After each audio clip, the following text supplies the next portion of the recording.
Even in a normal heart, the inherent automaticity of cardiac cells occasionally results in tissue outside the SA node discharging and depolarizing the organ. This is the mechanism generating ectopic beats, a phenomenon experienced by almost every person at some point. In the vast majority of cases, this is of no clinical significance whatsoever. However, as you will see, in some individuals, ectopics play a key role in triggering life-threatening arrhythmias. Also, principles learned from the analysis of ectopics can be applied to help with arrhythmia diagnosis. This is a normal heart, and it is in sinus rhythm. At this point, a region of the atrium has developed enhanced automaticity and has discharged a depolarizing current. Initially, it triggers atrial depolarization. The wave is transmitted by the AV node into the ventricular conducting system, triggering ventricular depolarization. This is a premature atrial ectopic, or as it is frequently referred to, a premature atrial contraction. On the ECG, the premature atrial contraction occurs earlier than the next predicted sinus beat. Also, and very importantly, you will appreciate that as the ectopic discharge originates in the atrium, it must be transmitted into the ventricles by the AV node, and consequently into the ventricular conducting system. Therefore, as the wave is transmitted at normal speed around the chambers by the conducting system, the QRS complex associated with an atrial ectopic is of normal duration. That is, less than 3 small squares in width. In fact, the depolarization wave from a focus situated anywhere above the physiological bifurcation of the bundle of His will enter both branches of the intraventricular conducting system. Consequently, the QRS complex associated with discharge from a focus situated anywhere in this region will be of normal duration. Now here's a different situation. In this case, the site of increased automaticity generating the ectopic beat is located in the ventricle. The key point to note here is that the current is transmitted, at least in part, outside the ventricular conducting system. Depolarization moves through myocardium 4 to 8 times more slowly than through conducting tissue. So the characteristic of a ventricular ectopic is that the QRS complex is prolonged in duration, resulting in a broad QRS complex greater than 3 small squares on the ECG readout. Note also that the pattern of spread of depolarization is highly abnormal, producing a complex of bizarre shape. As the sequence of depolarization is deranged, the pattern of repolarization is also abnormal, manifesting as a lack of concordance between the ectopic QRS complex and the associated T wave. Looking at both of these rhythm strips, you will notice that the atrial and ventricular ectopic are followed by a pause before the next sinus discharge. There are, however, important differences between the nature of this pause in the case of atrial and ventricular ectopics. Understanding these differences will help us when dealing with more complex situations in Section 5. In the case of ventricular ectopics, while retrograde transmission of depolarization into the atria via the AV node can occur on occasion, it is an unusual event. A ventricular ectopic, therefore, is not usually associated with retrograde depolarization of the structures of the atria, including the SA node. The SA node continues to discharge at its own inherent rate, oblivious to events below the AV node. As the sinus node continues to discharge at its own regular rate, the next P wave following the ectopic will occur at a predictable time point. In addition, the heart rate following the ventricular ectopic is the same as that preceding it.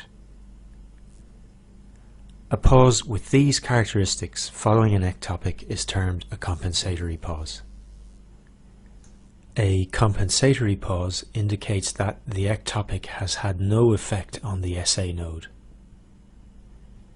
In the example shown here, the morphology of the premature ectopic is consistent with an origin in the ventricles. We would predict that it will have had no effect on the sinus node. Before the ectopic, there were approximately 4 large squares between P waves. We would therefore expect the next sinus discharge to occur at this point. Indeed it did. However, note that it was not transmitted into the ventricles, as it arrived at the junctional region at a time when the conducting system was still refractory to transmission. Also, in this particular example, as the sinus discharge occurred during ventricular repolarization, it is buried within the T wave associated with the ectopic and is not visible on the ECG readout. We would still predict that the next sinus discharge would occur at this point, a further 4 squares on. This is indeed the case. So the P wave following the ectopic occurs at a predictable point on the readout, which is a simple multiple of the preceding P wave interval. Also note that with 4 squares between all subsequent OR waves, the heart rate is the same as that preceding the ectopic. As expected, this is a compensatory pause and supports the conclusion that this ectopic originated in the ventricles. In contrast to ventricular ectopics, discharge from an atrial ectopic will usually result in depolarization of the cells of the SA node, temporarily suppressing their discharge. The SA node recovers its function after a pause of variable duration. As the duration of recovery is variable, the timing of the next P wave is not predictable. The next sinus discharge does not occur at a simple multiple of the P to P wave interval preceding the ectopic. Premature depolarization of the SA node also has a broader effect on its function and may reset its inherent rate of spontaneous depolarization, leading to a different heart rate, either faster or slower, following the ectopic. A pause with these characteristics is termed a non-compensatory pause. Before we summarize the material contained in this video, there are a number of other features of the atrial ectopic worth noting at this point. Firstly, in this particular example, the ectopic discharge has originated low in the atrial cavity, and the bulk of atrial depolarization is spreading upwards.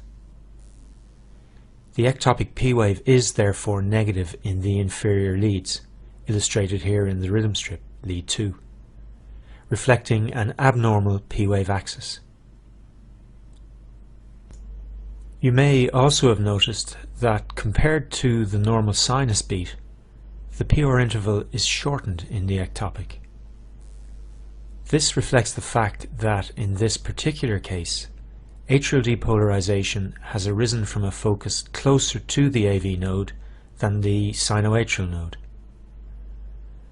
The time taken to reach the AV node is therefore reduced, and the PR interval associated with the ectopic is shortened accordingly.